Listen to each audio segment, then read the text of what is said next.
Jai Gurudev. Today we have with us an Art of Living faculty member and an officer of the Vedic Dharma Sansthan.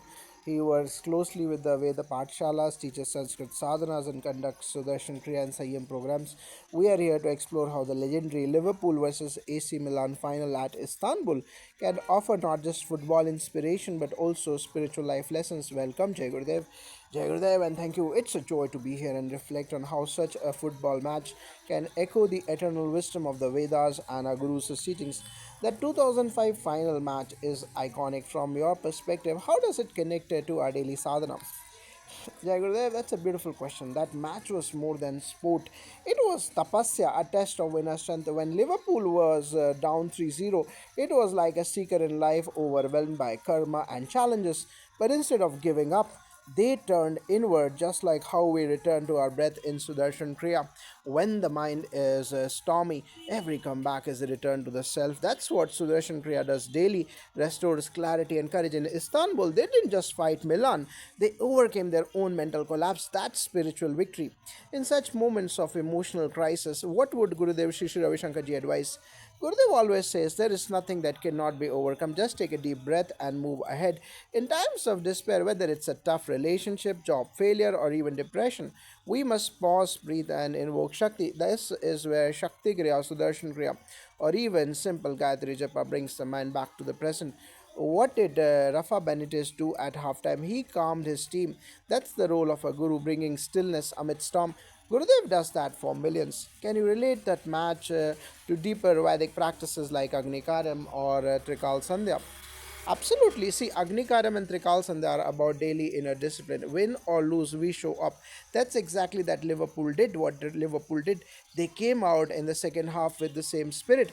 Every sadhana is a moment to reflect. How did I play today? Was I present? Was I full of devotion? In football, the whistle divides halves and life. Sandhya divides day and night. Trikal Sandhya anchors us like Carragher anchored his team. Without it, we are scattered. What about Smicer and Alonso, players who weren't superstars yet shown? That's the power of Seva and Shraddha. In Vedic Dharma, we believe every soul has unique Swadharma.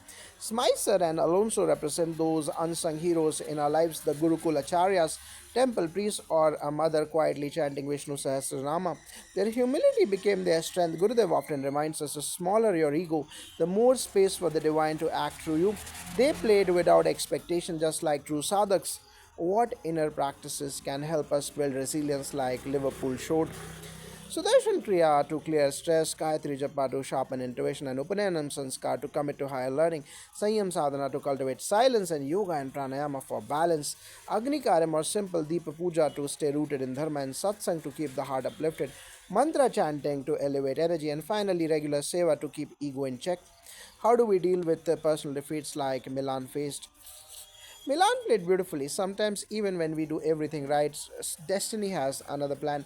Gurudev says surrender is the key. Surrender doesn't mean passivity, it means being grateful even in loss, learning, and moving on. This is the essence of Gita and Vedanta. Karmanyavadikaraste. Even in Milan's defeat, there was grace, composure, and elegance. That too is spiritual maturity. Any final thoughts on how youth today can learn from both the match and art of living?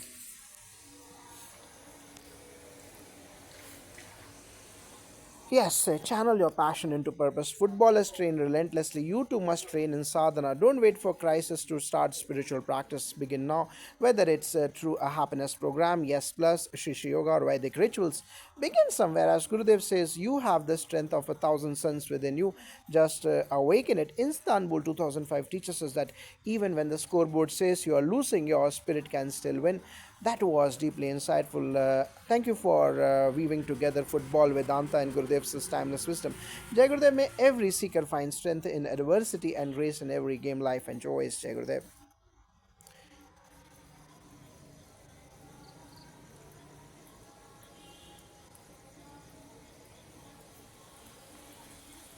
So, Jai Gurudev, it's an honor to speak with you. The 2005 UEFA Champions League final in Istanbul, Liverpool's miraculous comeback from 0-3 to 3-3 and then winning on penalties is still regarded as one of the most legendary matches ever. As someone deeply rooted in Vedic knowledge and the art of living, what can we learn from such a game? Jai Gurudev, yes, indeed, that match is more than just a sporting spectacle, it's a spiritual metaphor. Life can suddenly throw us into situations where we feel hopeless, much like Liverpool at halftime, but through the right inner practices like sadhana, seva, satsang, we can rise. As Gurudev Shri Shri Ravi Shankar Ji beautifully says, no storm can touch the depth of the ocean. We all have that depth inside. Never give up, anchored by Sudarshan Kriya. Liverpool refused to give up. How does that apply to spiritual life? When we practice Sudarshan Kriya, the breath resets the nervous system, just like Liverpool reset mentally at halftime. Kriya resets our energy. It lifts us from inertia or tamas to dynamic clarity or sattva. You see, surrender is not giving up, it's giving into a deeper intelligence. That's what those players did knowingly or unknowingly. Penalty shootouts are high pressure moments. How do spiritual practices help in pressure? Through Sanyam Sadhana and Sahat Samadhi meditation, we train the mind to remain in the present moment. In that stillness, intuition blossoms. Whether you are at the penalty spot or facing an exam or heartbreak, being centered makes you a channel of strength. As the Gita says, Yogastha Kuru Karmani, established in yoga, perform action. The role of teamwork. In Agnikaram, we make offerings to fire, symbolizing dissolution of ego. When the Liverpool team played for each other, not for individual glory, the magic unfolded. Seva and Upanayam ceremonies teach this. Life is not about me, but we. Every ritual aligns us with the collective consciousness. Many saw the comeback as impossible, yet it happened. That's the power of Shraddha or faith. Gayatri Japa done with sincerity opens up our intellect and invokes Brahma Shakti. Trikal Sandhya done thrice a day attunes us to cosmic rhythms. Like the coach who believed even at 03, when we anchor our day in Japa and Sandhya, we unlock the impossible. The match was physically and mentally draining. Resilience isn't just mental toughness, it's pranic strength. Practices like Shakti Kriya or Pranayama increase our life force. That's how you bounce back. You see, after three goals down, most would collapse internally, but when ojas or vitality is high, you respond, not react. The celebrations afterward were emotional, and rightly so. Every puja is a celebration of life, of divine play. Just like players offer their effort, we offer our daily ups and downs to the divine through homas, chanting, and meditation. In fact, chanting mantras like Om Namah Shiva aligns our vibrations with the cosmos, healing us at unseen levels. So it all comes down to discipline. Yes, as Gurudev says, the way you train is the way you play. Sadhana is your inner training ground, less like Liverpool trained relentlessly before that match. A seeker must also commit to daily yoga, kriya, and silence. The field of life will test you when you least expect it. Be prepared. And what about leadership? Just like a good coach guides from the sidelines, the guru guides from within. The presence of Gurudev in our lives is that unshakable support. We may be down 0-3 in life, but his grace can create a miracle. His silence carries strategy, his smile carries strength. This has been incredibly inspiring. One final message for our readers. Yes, every challenge in life is like the 2005 final. You may feel outnumbered, outclassed, and exhausted, but with a deep and a still breath, a focused mind, and a surrendered heart, victory is not just possible, it's natural. Keep practicing, keep smiling, and remember, this moment is yours and celebrate it. In 2005, Liverpool's comeback to win over AC Milan, the miracle of Istanbul, captivated the world. What life lessons does that game hold, especially through the lens of His Holiness Gurudev Shri Shri Ravi Shankar Ji's teachings? That match is indeed legendary, as Gurudev Shri Shri Ravi Shankar Ji often reminds us.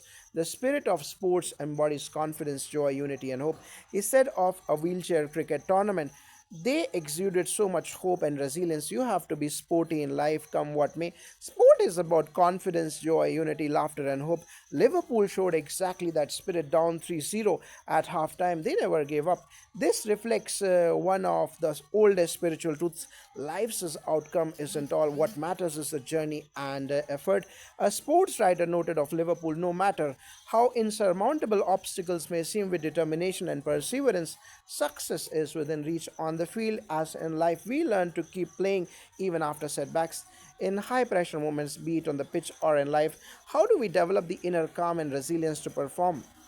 That's where practices like Sudarshan Kriya and meditation come in. Sudarshan Kriya is a special rhythmic breathing that calms the mind, resulting in deep inner peace. In my own student days, I remember tense exam times. After learning Sky, I could breathe through the stress. Today, many students say the same. One mother shared that her daughter doesn't feel the pressure of exams at all after Sky. For her, exam day is just another day. Breath focused meditation like Sahat Samadhi meditation is also emphasized. It is effortless yet powerfully effective, bringing deep inner peace and increased energy, clarity, joy into daily life. In practice, we guide people to tap into this calm reservoir of breath and meditation before big challenges, much like athletes using visualization. It keeps the mind clear and creative under pressure. Yoga and pranayama are part of the toolkit too. Modern science confirms what the ancients taught. Yoga practices actually strengthen the brain. Studies show regular yoga increases gray matter in areas for memory, focus, and decision making while also reducing cortisol, the stress hormone. In an intense match, you need both clarity and composure. Similarly, daily pranayama or controlled breathing helps regulate emotions. We teach techniques like straw breathing or alternate nostril or nadi shodhan pranayama, with students they sharpen concentration and calm nerves. As one specific and scientific review noted, mantra meditation, which included a guided breathing, can significantly help people cope with stress. Can you give some concrete examples of daily practices, a sort of spiritual playbook that builds this inner strength and focus? Absolutely. I would often outline a daily toolkit of practices that reinforce each other. For example, morning sandhya and Agni Karam. We rise before sunrise to perform the Pratha Sandhya, the Gayatri Japa and Agni Karam, a fire ritual. In Upanayana, we learn the sacred Gayatri mantra, a prayer to awaken wisdom, chanting Om Bhur Bhuva Swaha Tat Savitur Bhargo Devasya Dhimahi Dhiyo Yo Na Prachodayat. The Gayatri mantra is said to invoke brilliance and purity in our intellect. The Agni Karam invokes kindling a small fire or using twigs twice daily at dawn or prata and dusk. Sayam as a symbolic purification. In fact, Agni Karam is also called Samidadhanam, emphasizing the smoldering transformative fire of awareness we light in ourselves. These morning rituals discipline the mind. As explains in Upanayana, the sacred thread ceremony means moving closer to knowledge, to the master, and includes learning these dawn and dusk chants and rituals. Breathwork and meditation. Later, we include sessions of Sudarshan Kriya and Sahat Samadhi meditation, or simple meditational rest. Sudarshan Kriya's cyclical breathing rhythm has helped millions feel calmer and more resilient. Sometimes we chant the Mahamantra of Om Namah Bhagavate Vasudevaya or simply sit in silence to let the mind settle. Even a few minutes center you like the half time in a game gives a breather. One participant noted after Sahat Samadhi meditation, I had so much calm and peace. It feels like plugging into your inner power source. The midday asana and pranayama. In the afternoon, light yoga postures and breathing like Nadi Shodhan or Nadi Shuddhi clear stiffness and re energize. These keep prana life energy flowing. The expert highlighted in our training that even simple stretches or om chanting quickly reset the nervous system. For example, practicing lion's breath or Mahamudra gives an immediate burst of focus when meetings or studies become hectic.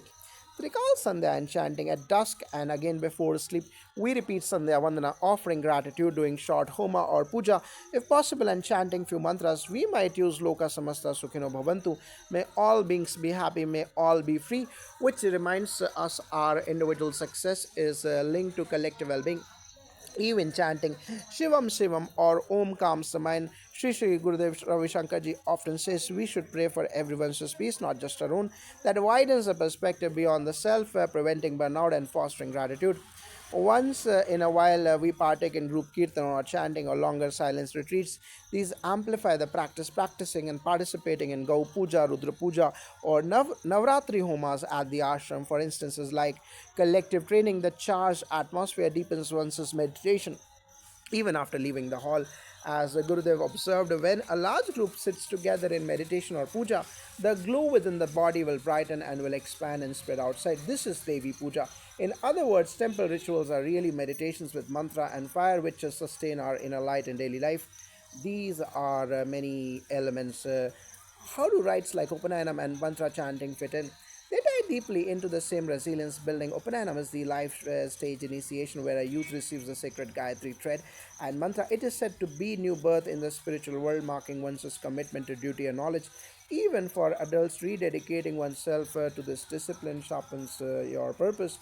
And remembering points in Sandhya Vandanam done after Upanayana, we honor the Gayatri thrice a day at sunrise, noon, and sunset. This Trikal three-time practice instills regularity and awareness. Mantra chanting, be it Gayatri Chapa, Om, or daily chants, is another key tool. Science tells us that even simple mantra meditation induces a profound rest for body and mind, lowering heart and respiration rates. Regular chanting automatically steadies the nervous system in everyday terms. Repeating a mantra during stress is like a soldier's drill in battle. It brings you back to center. For example, students under exam stress often hum or softly chant during revisions and feel their mind clear. For example, karmanyavadikarasya ma phaleshu kadachan ma karma phal hetu bhurma te sangastva karmani. You have the right to perform your duty, but never to the fruits of action. Let not the result of work be your motive, nor attach yourself to inaction. This reminds practitioners not to obsess over outcomes. It echoes the game, like Gerard taking the shot rather than worrying will it go in. Focus on the process of play or work your best, and let go of anxiety over winning or losing. Internalizing this Sanskrit wisdom reduces mental turmoil in face of uncertainty, and elevate yourself to the power of your mind. Never lower yourself. The mind is the friend of the self and also its greatest enemy, as explained in the shloka. Udretatmamanam natmanavasadhyet atmaeva aham paro bandhuratev riputiyatmam. We quote this to understand personal responsibility. No coach or CEO can truly rescue you. Must lift yourself up through right practice and attitude. How do these teachings resonate with today's youth professionals and serious seekers? That's very strongly. Young people relate to the game metaphor. We tell the story of the final. Even the greatest athlete Gerard got hurt and played with pain, yet kept faith. We say when a student faces 0 out of 3 score on a practice test, remember Istanbul, keep playing, apply your skills. In fact, many top students credit Sky for exam success. They say problems that once triggered panic now seem manageable. Working professionals also see benefits. Recently, a clinical study found that physicians who practice Sudarshan Kriya had significantly reduced stress, anxiety, and burnout compared to a control group. These doctors reported better professional fulfillment and lower exhaustion after the intervention. A businessman in our program told me similarly, after teaching yoga and breathing to my team, even the toughest board meetings feel like I have extra minutes in the day. He uses Kapalbhati and a brief chant of Soham of Sudarshan Kriya before presentation.